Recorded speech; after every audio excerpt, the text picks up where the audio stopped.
La radio est un art aveugle. Yeah, it's quite cool. Et ensuite, Au début, c'était des déformations, c'était des coupures. il y avait un crocodile qui dormait dans l'herbe. Et ensuite, les bébés sages, ils s'étaient perdus. Énormément, très méchants. Bonjour et bienvenue dans l'univers du podcast Les interviews d'Eric Cooper. L'amour est comme le vent. Nous ne savons pas d'où il vient. C'est avec cette citation d'Honoré de Balzac que je vais vous présenter celle qui est aujourd'hui l'actrice ou plutôt l'héroïne du podcast du jour. Elle s'appelle Christine de Schemacker. Elle est coach en bien-être amoureux. Alors vous ne savez peut-être pas ce que c'est une coach en bien-être amoureux. Eh bien tant mieux, puisque dans ce podcast on va vous permettre de le découvrir et de voir si le love coaching et le coaching amoureux sont deux choses qui sont similaires ou différentes. Et tout de suite, eh bien je vous propose de donner la parole à Christine, et si vous ne la connaissez pas, elle va se présenter à vous. Avant toutefois de lui céder le micro, je voudrais quand même vous signaler que Christine de Schemacker reviendra régulièrement pour nous parler du thème de l'amour dans les podcasts, les interviews d'Eric Cooper. Bonjour Christine. Bonjour Eric, donc moi je suis Christine de Schemacker, je me décline en fait comme coach en bien-être amoureux, en alignement amoureux, avec une méthode un petit peu particulière, méthode que j'ai dénommée méthode aimant, que je vous expliquerai peut-être tout à l'heure. Le coaching amoureux, c'est quoi exactement ? Alors Eric, vous n'êtes pas sans savoir que ce mot coaching est un mot d'une grande tendance. On décline le coaching un petit peu dans tous les secteurs de vie, que ce soit depuis quelques années le coaching sportif. On a vu apparaître le coaching en nutrition, le coaching en habillement, très récemment le coaching immobilier.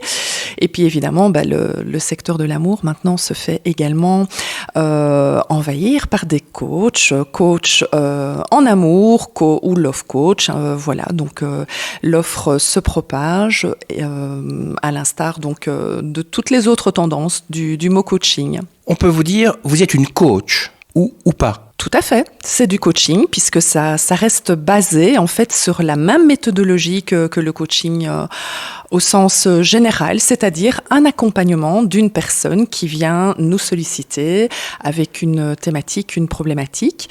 Et donc c'est un accompagnement de cette personne avec sa demande et la formulation d'un objectif. Et bien entendu, le souhait d'arriver à l'objectif qu'on a déterminé avec la personne. Love coach, coach en amour, est-ce qu'il y a une différence entre les deux ? Et si oui, vous êtes quoi ? Vous êtes un love coach ou un coach en amour ? Alors ça, c'est une excellente question, Eric. Donc on voit sur les différentes offres, évidemment, certains s'appellent love coach, d'autres s'appellent coach en amour, coach en relation amoureuse. Et donc c'est une question sur laquelle je me suis effectivement personnellement arrêtée, déjà pour me définir et pour proposer mes services. Pour ce faire, moi j'ai pris le parti de sonder quelques prospects de différents âges et de leur poser cette question de savoir s'ils voyaient en fait une différence. La plupart me répondent que non.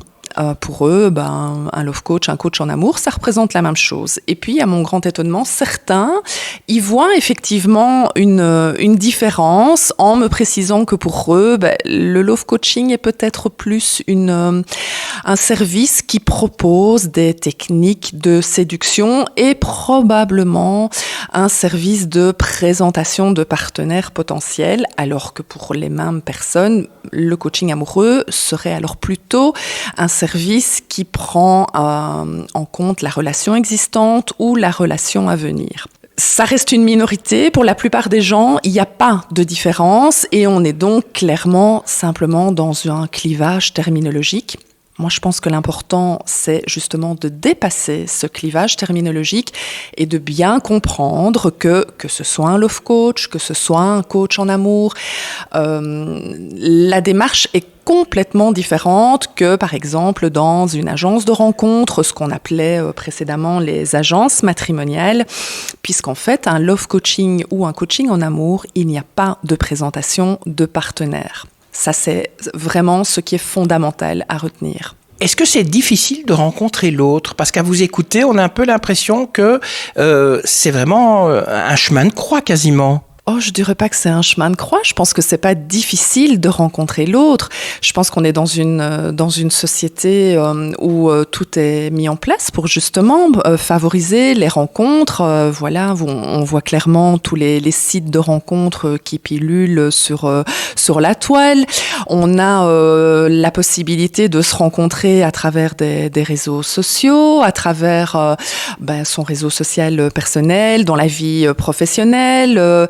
Au travers de contacts via la sphère familiale. Donc les rencontres, non, ne sont à mon sens pas compliquées.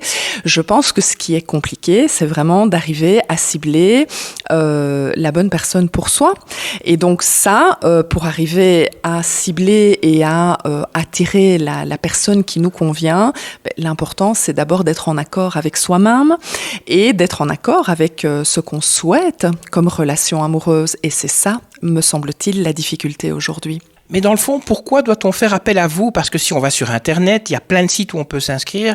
Et dans le fond, ça doit être simple de rencontrer quelqu'un. Qu'est-ce que vous apportez comme plus par rapport au site de rencontre, justement?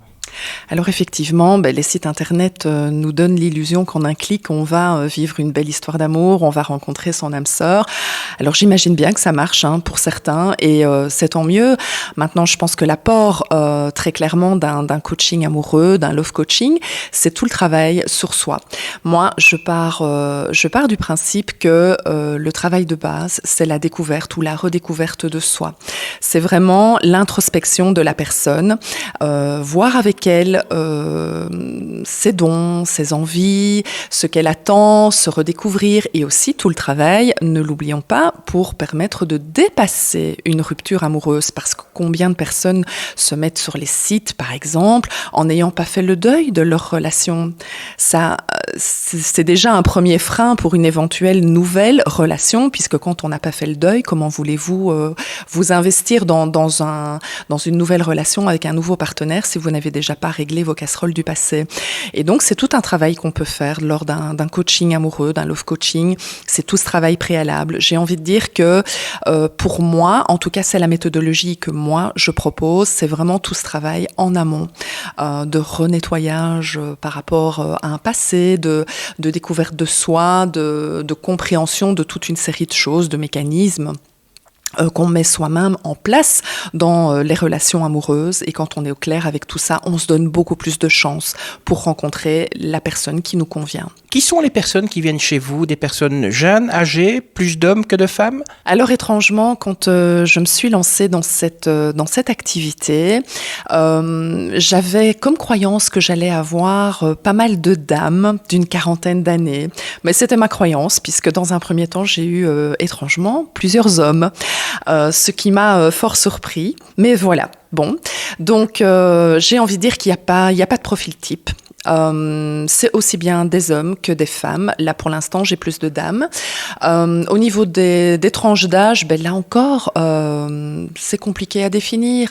J'ai envie quand même de dire que, évidemment, la quarantaine est peut-être l'âge qui est un petit peu plus demandeur. Maintenant, étrangement, récemment, j'ai fait l'expérience d'un groupe de jeunes filles, d'adolescentes qui m'ont contactée et leur demande était justement de me poser plein de questions sur cette belle thématique de l'amour, comme quoi il n'y a vraiment pas d'âge.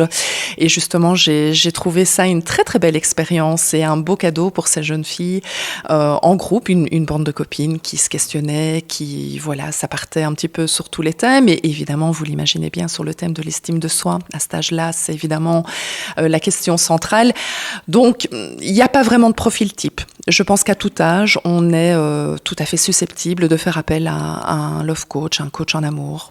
C'est seulement les timides ou les personnes qui ont des problèmes qui viennent vous trouver ou bien c'est des gens comme vous et moi, je dirais? Alors, c'est quoi une personne à problème ? Je sais pas la réponse à ça. Moi, j'ai clairement envie de vous dire que oui, effectivement, c'est une personne comme vous et moi. Tout le monde, à un moment de sa vie, peut vivre une violente rupture à laquelle il ne s'attendait pas, se poser des questions sur le couple dans lequel il se trouve. Donc, non, c'est pas des personnes à problème. D'ailleurs, un coach n'est pas là pour résoudre des problèmes. Il faut bien faire la différence entre du coaching et de la thérapie. Et donc là, c'est aussi important à distinguer distinguer. Donc non, je dirais pas des personnes à problème, j'ai juste envie de dire des personnes qui sont dans un questionnement sur cette thématique de l'amour. Et ce questionnement peut partir de soi, peut partir de la situation vécue en couple, d'une incapacité peut-être à rencontrer l'autre. Et voilà, c'est un questionnement tout à fait général, mais qui peut concerner tout le monde à n'importe quel moment de sa vie. Est-ce que votre coaching va être différent, par exemple, pour un célibataire qui a envie de rencontrer l'âme sœur, que de celui qui est divorcé et qui a envie de reconstruire quelque chose? Est-ce que les deux formes, c'est une rencontre, mais est-ce que votre approche va être différente? Non, fondamentalement, l'approche ne va pas être différente puisque généralement, quand c'est une personne célibataire, soit qui n'a jamais été mariée ou une personne qui sort d'une histoire et qui veut recommencer une nouvelle histoire, la demande est souvent de savoir quoi mettre en place pour rencontrer son âme sœur, l'amour avec un grand A, la personne de son cœur, homme ou femme. Donc non, la démarche ne va pas être fondamentalement différente puisque la démarche en tout cas que moi je propose, elle part vraiment de soi, d'une vraie rencontre de soi à soi. C'est vraiment le focus premier que moi je positionne et donc la démarche ne va pas être différente, non. Grâce à votre coaching, on peut rencontrer quelqu'un, mais est-ce que c'est pour créer un couple durable ou bien c'est pour juste une aventure de quelques heures ou de quelques jours? Alors encore une fois, ça dépendra de la personne, de sa demande. Voilà, si la personne est demandeuse de rencontrer son partenaire de cœur, son âme sœur, évidemment, on va travailler là-dessus. Maintenant, encore une fois, la méthodologie, elle est la même puisqu'on part vraiment de la connaissance de soi. Mon optique, c'est vraiment celle-là, de partir d'une introspection de la personne, d'une intériorité, de redécouvrir en fait qui on est pour pouvoir vraiment rayonner. Et quand on rayonne, on attire évidemment la bonne personne. Maintenant, si la personne est demandeuse d'avoir une multitude de conquêtes, elle va rayonner et elle va attirer ce dont elle a besoin. Ça lui appartient. Allez, j'aimerais bien votre avis. Un couple qui dure la vie entière, est-ce que vous y croyez? Est-ce que ça existe? Oui. Bien sûr que ça existe et bien sûr que j'ai envie d'y croire. D'ailleurs, on célèbre encore des 50 ans de noces, etc. Donc maintenant, c'est clair que ce n'est plus comme il y a quelques années où c'était peut-être bien plus courant. Il faut bien se le dire, dans une société de consommation où on peut rencontrer des personnes en un clic, donc il ne faut pas se le cacher, où on a peut-être moins tendance à se battre quand on a une difficulté, mais des belles histoires de plusieurs années, bien entendu, que ça existe. Je pense d'ailleurs que la durée moyenne d'un couple se situe entre 7 et 10 ans, donc c'est déjà pas mal. Mais c'est vrai qu'on n'est peut-être plus dans ce qu'on a pu connaître à l'époque de nos grands-parents, où on vivait toute une vie avec un partenaire. On n'est peut-être plus là-dedans, quoique il y a encore des exceptions, mais en tout cas, oui, moi je veux y croire. Pour ceux qui vont faire appel à votre service, comment se déroule un coaching? Dites-nous un petit peu, expliquez-nous un petit peu. Alors tout d'abord, quand la personne prend contact avec moi, je clarifie bien l'offre, c'est-à-dire que je réexplique bien que ce n'est pas de la thérapie, que c'est vraiment du coaching. On fixe un rendez-vous et donc moi je reçois chez moi dans un bureau, mais il m'arrive aussi de recevoir dans une pièce plus privée comme la salle à manger, ça dépend un petit peu. Et donc j'entends la personne avec sa demande et puis l'objectif c'est vraiment de travailler avec cette personne sur sa demande, mais en partant d'elle-même. Évidemment, la première séance va être consacrée presque exclusivement à la définition de ce qu'elle attend comme travail.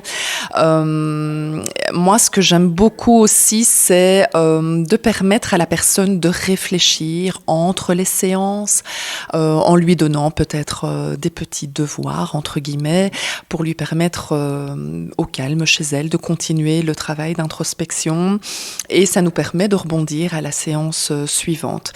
Alors moi, dans le cadre des rendez-vous, évidemment, ce sont les outils de base en coaching, donc la formulation, la reformulation de questions, etc. Mais j'ai également d'autres outils comme l'EFT, qui est une technique particulière pour dépasser en fait aussi les émotions, les blocages, les peurs. C'est une petite baguette magique très efficace. Il m'arrive aussi de proposer une petite séance d'hypnose à la personne. Donc voilà, moi je m'adapte en fonction de ce que la personne me renvoie. Voilà un petit peu comment je fonctionne. Et on va rassurer les personnes qui nous écoutent, votre bureau est un bureau tout à fait normal, il n'y a pas de bougies, pas d'encens et pas de posters un peu bizarres au mur. Hein. Ah non, je vous rassure, puisque je vous dis que même parfois je reçois dans ma salle à manger, donc il n'y a rien de bizarroïde. Maintenant, il est clair que j'aime encore bien mettre une petite musique de fond pour mettre à l'aise, mais voilà, je ne fais pas d'incantation et tout va bien. Comment peut-on vous contacter ? Alors tout simplement, donc j'ai un site internet www.coach-et-vous.be.